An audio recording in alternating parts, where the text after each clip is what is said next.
क्या होगा जब एक फैमिली एक ऐसे देश में फंस गई जहाँ की अचानक से सिविल वॉर शुरू हो जाता है, यानी कि अब हर कोई उन्हीं की जान के पीछे पड़ गया। तो अब क्या ये फैमिली एक पूरे देश से बचकर बाहर निकल पाएंगे? सब कुछ चलिए शुरू से जानते हैं हमारी आज की नई सर्वाइवल मूवी में। कहानी की शुरुआत एक south east Asian country Cambodia से होती है, जहाँ की अभी इस देश के प्राइम मिनिस्टर एक हाई प्रोफाइल मीटिंग कर रहे थे।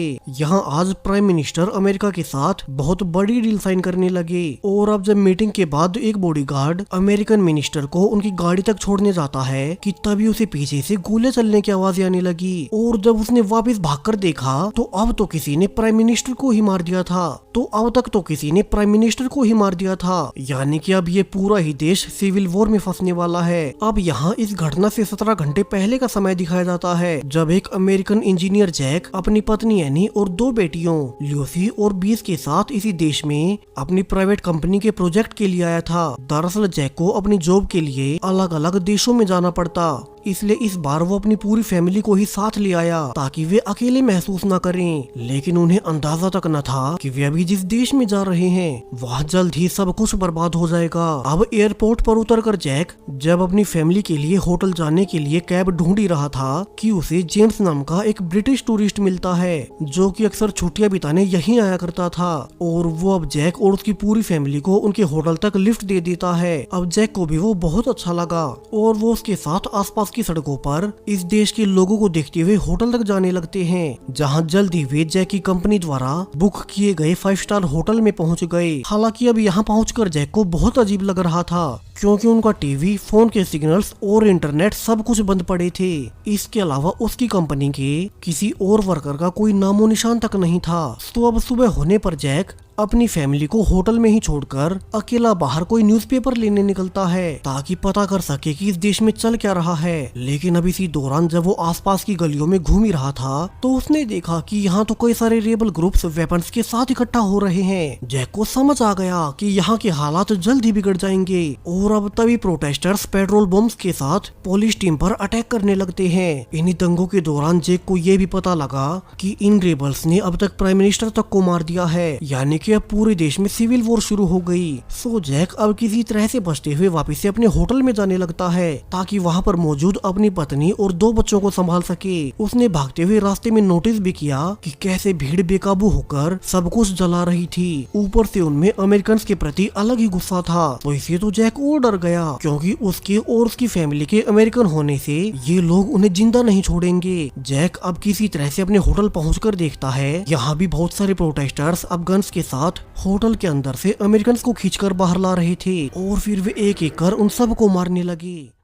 तो जैक अब जल्दी से अपनी फैमिली को बचाने के लिए भीड़ से बचते हुए ऊपर होटल में चढ़ने लगता है। फिर वो एक खिड़की तोड़कर अंदर घुस गया और उसने नीचे देखा कैसे अब वे लोग बाहर का मेन गेट तोड़कर होटल के अंदर तक घुस चुके हैं। उसे नीचे से गोलियों की आवाजें भी आ रही थी, यानी कि वे विदेशी नागरिकों को देखते ही मार रहे हैं। तो जैक अब जल्दी से अपने फ्लोर नंबर 10 पर जाने लगता है। लकीली उसके काफी ऊपर वाले फ्लोर पर रुकने से वे लोग अभी तक यहाँ नहीं पहुँचे। तो वो अब जल्दी से अपनी पत्नी एनी को बाहर का सब दिखाने लगा। जैक ने बताया कि उन्हें अभी छुपना होगा, वरना तो ये लोग उन जैसों को देखते ही मार देते हैं। लेकिन अब एनी ने रिवील किया कि मगर उनकी एक बेटी लूसी तो नीचे होटल के पीछे वाले पूल में नहाने गई थी। तो जैक अब जल्दी से एनी और अपनी एक बेटी बीस को यहीं इस कमरे में रुकने को कहकर खुद सबसे नीचे वाले फ्लोर पर अपनी दूसरी बेटी लूसी को लेने चला गया। वो अब मेन सीढ़ियों से बचते हुए सर्विस कॉरिडोर से नीचे जाने लगता है ताकि उन लोगों की उस पर नजर न पड़े। साथ के साथ वो जितने भी फ्लोर नीचे जाते जा रहा था उसे उतने ही ज्यादा लोगों की चीखने की आवाजें आने लगी, क्योंकि वे लोग अब हर फ्लोर पर जाकर वहां मौजूद फॉरेनर्स को मार डालते। जैक अब डरते हुए नीचे पहुंचता है, जहां की लकीली लूसी अब तक सेफली पीछे वाले पूल में तैर रही थी और पानी के अंदर होने से उसे कोई देख नहीं सका। तो जैक अब जल्दी से उसे पानी से बाहर निकाल ऊपर अपने फ्लोर तक जाने लगता है। तो वहीं ऊपर एनी को भी बाहर से लोगों की रोने की आवाजें आने लगी, यानी कि वे लोग इस फ्लोर तक पहुंच चुके हैं। उसने दरवाजे के की होल से से देखा कि कैसे वे लोग अब हर रूम में घुसकर विदेशियों को मार रहे हैं, तो वो चुपचाप इंतजार करने लगी कि बाहर के लोग ये समझकर दूर चले जाएं कि उनका तो रूम ही खाली है। और लकीली उनके दरवाजा पीटने के कुछ ही देर बाद वे आगे बढ़ गए और तभी पीछे से जैक भी आ जाता है। हालांकि उसने बताया कि कैसे नीचे से उन लोगों को पता चल गया कि कौन कौन से रूम में कौन से गेस्ट ठहरे हैं, इसलिए उन्हें अभी यहाँ से निकलकर और ऊपर जाना होगा। चारों अब जल्दी से भागते हुए इस पूरे होटल के टॉप पर पहुँच गए, जहाँ की कुछ होटल वर्कर्स बाकी विदेशी गेस्ट को लेकर इकट्ठा हुए थे। यहाँ उन्हीं जैसे और भी विदेशी थे जो कि किसी तरह से बचकर यहाँ तक ऊपर पहुँच गए। अब जैक एक लोकल होटल वर्कर से पूछता है कि ये सिविल वॉर शुरू क्यों हुआ और वे स्पेसिफिकली विदेशियों को क्यों मार रहे हैं। उसे उस वर्कर ने बताया कि कैसे इस देश की सरकार ने सारे ही बड़े कॉन्ट्रैक्ट अमेरिकी और यूरोप के देशों को दे दिए, जिससे कि यहाँ के लोग बेरोजगार होते गए और गरीबी में रहने लगे, जबकि इसके उलट प्राइम मिनिस्टर समेत सरकार में मौजूद लोग अमीर बनते गए। इसलिए ही अब लोगों का गुस्सा फूट गया और वे सरकार के खिलाफ होकर अब पूरे देश में दंगे कर रहे हैं। उन्होंने कल ही प्राइम मिनिस्टर समेत सारे मिनिस्टर्स को भी मार दिया और अब वे गुस्से के रूप में विदेशियों को मार रहे हैं, क्योंकि उन्हें लगता है कि उन्हीं की वजह से उनका देश बर्बाद हुआ। अब जैक समझ गया कि यानी कि ये लोग तब तक नहीं रुकेंगे जब तक वे अपने देश में मौजूद सारे विदेशियों को मार नहीं देते। तो अब तो उन्हें इस देश से कैसे भी करके बाहर निकलने के बारे में सोचना होगा।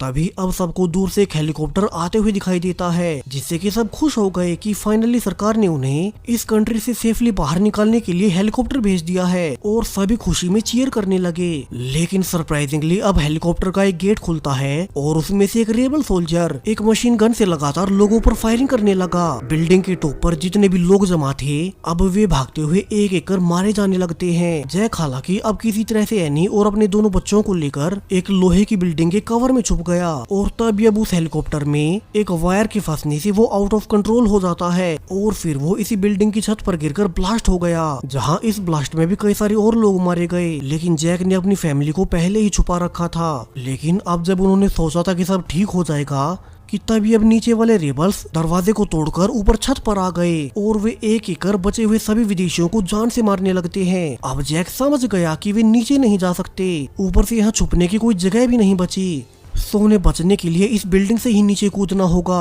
अब जैक जल्दी से एनी को समझाने लगा कि कैसे उन्हें अपने साइड वाले बिल्डिंग पर भागकर नीचे कूदना होगा, लेकिन अगर वे यहाँ रुके तो वैसे भी मारे जाएंगे। हालांकि अब एनी डर जाती है क्योंकि वे अभी बहुत ज्यादा ऊंचाई पर थे और उसे नीचे देखने पर ही डर लग रहा था। लेकिन फिर भी अब जैक के समझाने पर कि उन्हें अपने बच्चों के बारे में सोचना चाहिए, एनी अब पहले अकेले भागते हुए सही सलामत दूसरी ओर बिल्डिंग पर कूद ही गई। जिसके बाद जैक अब अपनी पहली बेटी बीस को पूरा जोर लगाकर दूसरी ओर फेंकता है और लकीली वो भी सही सलामत एनी की गोद में जा गिरी। लेकिन अब तक उसकी दूसरी बेटी लूसी डर चुकी थी क्योंकि वो इतनी ऊंचाई से कूदना नहीं चाहती। तो वहीं पीछे से रेबल्स लोगों को मारते हुए यहीं आ रहे थे। उनके और जैक के रास्ते में सिर्फ लोहे और हेलीकॉप्टर का कबाड़ा ही पड़ा था, लेकिन वे जल्द ही उसे भी क्रॉस कर लेंगे। तो जैक अब लूसी को झूठ बोलकर उसे धोखे से नीचे फेंक देता है और जब वो भी बच गई तो आखिर में वो खुद भी भागकर सही सलामत दूसरी बिल्डिंग पर पहुंच ही जाता है। तभी उसने देखा कि पहले वाली बिल्डिंग से रेबल्स एक पोस्टर पर उसकी फोटो दिखा रहे थे, यानी कि वे स्पेशली उसे ही टारगेट कर रहे हैं और वो कितना भी भाग ले वे उसके पीछे आएंगे। जैक अब जल्दी से अपनी फैमिली को इस दूसरी बिल्डिंग पर एक फ्लोर नीचे उतारता है ताकि वे कुछ देर रेस्ट कर सकें और उसे सोचने का मौका मिल जाए कि वो अपनी फैमिली को बचाने के लिए आगे क्या करे और इस देश से कैसे निकले। लेकिन तभी उसने नीचे देखा कि सामने गली से एक टैंक आ रहा है और वो उन्हीं की बिल्डिंग पर निशाना लगाने लगा। तो जैक जल्दी से अपनी फैमिली के साथ एक ऑफिस में घुस गया। वहीं अब तक टैंक ने नीचे से फायरिंग शुरू कर दी। तो जैक अब किसी तरह से अपने परिवार को धमाकों से बचाते हुए अब खुद और सबके साथ मरे हुए लोगों की बॉडीज में छिप जाते हैं ताकि अगर यहाँ लोग उन्हें ढूंढने भी आए तो मरे हुए समझकर चले जाएं। ऐसा हुआ भी, जहाँ रिबल्स अब बिल्डिंग में घुसकर बचे हुए घायल और जिंदा लोगों को मार रहे थे। लकीली उनका पत्थर और बॉडीज के नीचे छिपे जैक और उसके परिवार पर ध्यान नहीं गया, जिसके कुछ देर बाद सब शांत होने पर अब वे सब बाहर निकलकर नीचे उतरने लगते हैं। वहीं उन्हें बीच में एक मैप के मिलने से रास्ता भी पता चल गया और जैक और एनी तय कर लेते हैं कि चूंकि अमेरिकन एम्बेसी यहीं पास में थी तो अब वे किसी तरह से अपनी एम्बेसी तक पहुंचेंगे। वहाँ अमेरिकन सोल्जर्स के होने से सेफ्टी होगी और वे बच सकेंगे। जैक अब खुद अपनी पत्नी और बच्चों को यहाँ के लोकल कपड़े पहनाकर और सबके मुंह ढककर अमेरिकन एम्बेसी की ओर जाने लगते हैं। लेकिन अब यहाँ एम्बेसी पर पहुंचकर उन्होंने देखा कि यहाँ भी सब कुछ बर्बाद ही पड़ा था। जैक बाकी तीनों को बाहर छोड़ अकेला अंदर देखने जाता है, लेकिन उसने देखा कि अंदर भी अमेरिकन सोल्जर्स और ऑफिसर्स हर किसी को मार डाला गया। जैक समझ गया कि अब तो वे भी सेफ नहीं बचे और तभी उसे दूर से रेबल्स के यहीं आने की आवाज आती है। तो जैक अब अपनी फैमिली के साथ दूसरी दिशा में भागने लगा। इसी बीच रास्ते में उन्हें एक मंदिर दिखाई देता है। तो जैक अब यहाँ के पुजारी से मदद मांगने लगा कि बाहर के लोग उन्हें जान से मार देंगे और वो उन्हें छिपा ले। अब पुजारी एक अच्छा आदमी था, इसीलिए वो उन्हें जल्दी से मंदिर के बगीचे में छिपने को कहता है, जब तक कि बाहर से उन रेबल्स की भीड़ नहीं चली जाती। लेकिन उनकी बुरी किस्मत कि किसी रेबल ने जैक और उसकी फैमिली को इस मंदिर में घुसते हुए देख लिया था। तो अब उनके लीडर की अगुवाई में बहुत सारे रेबल्स इसी मंदिर में घुसकर जैक और उसकी फैमिली को ढूंढने लगते हैं। हालांकि वो भला पुजारी उन्हें समझाने की कोशिश भी करता है कि यहाँ पर कोई नहीं आया, लेकिन वे नहीं मानते। तो वहीं बगीचे में जैक और एनी अपने बच्चों को चुप करने लगे ताकि उनसे कोई आवाज न हो जाए। लेकिन फिर भी बाहर रेबल्स को बच्चों की आवाजें आ ही गई। तो एनी अब खुद अकेली बाहर निकलकर चिल्लाने लगती है, ये कहते हुए कि वो अकेली है ताकि कम से कम उसके बच्चे तो बच ही जाएं। लेकिन तभी पीछे से जैक अपनी पत्नी को बचाने के लिए एक रेबल पर अटैक कर उसकी गन ले लेता है। हालांकि इतनी बड़ी भीड़ के सामने वो भी पकड़ा गया और अब उन रेबल्स का लीडर जैक के सामने ही उसकी पत्नी के साथ गलत काम करने की कोशिश करने लगता है ताकि वो उसे तड़पा सके।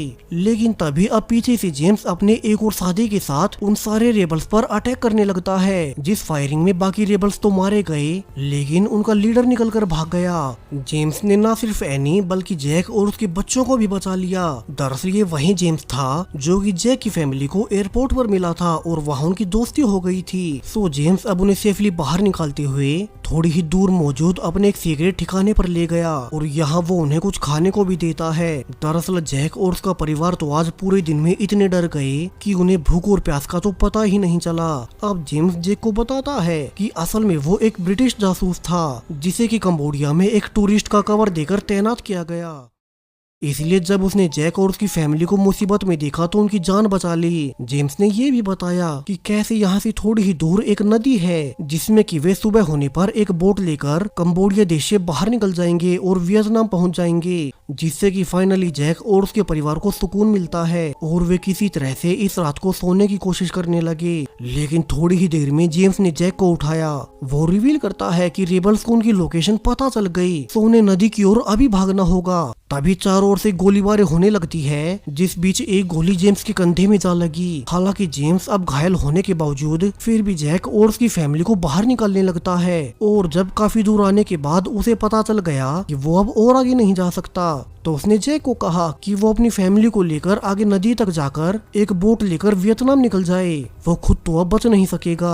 अब हालांकि जैक उसे ऐसे छोड़कर नहीं जाना चाहता था, लेकिन फिर भी वो अपनी फैमिली के लिए बड़े ही भारी मन से जेम्स को वहीं मरते छोड़कर जल्दी से नदी किनारे पहुंच गया, जहां की वो एक गरीब मछुआरे से उसकी एक छोटी सी लकड़ी की बोट अपनी घड़ी और जूतों के बदले में ले लेता है। फिर जैक और एनी अपने बच्चों को बीच में बैठाकर जल्दी से चप्पू चलाते हुए आगे जाने लगे ताकि वे जल्द से जल्द दूसरे देश की सीमा में घुस सकें और फिर ये रेबल्स उनका कुछ नहीं कर सकेंगे। और थोड़ी ही देर के बाद उन्हें वियतनाम का बॉर्डर भी दिख गया। लेकिन अब वियतनाम के सोल्जर्स उन्हें बोट से आते हुए देख अनाउंस करने लगे कि वे ऐसे उनके देश में एंटर नहीं कर सकते और अगर उन्होंने अपनी बोट अभी नहीं रोकी तो वे उन पर फायरिंग कर देंगे। हालांकि अब जैक चिल्लाकर उनसे मदद मांगने लगा कि पूरे कंबोडिया में सिविल वॉर छिड़ चुकी है, जहाँ की रेबल्स उन जैसे विदेशियों को बुरी तरह से मार रहे हैं। उनके पास तो कोई वेपन भी नहीं और वे अमेरिकी हैं। तभी अब तक दूसरी साइड से वे रेबल्स भी आ गए जो कि जैक और उसकी फैमिली का पीछा कर रहे थे और वे उन्हें गोली मारने ही वाले थे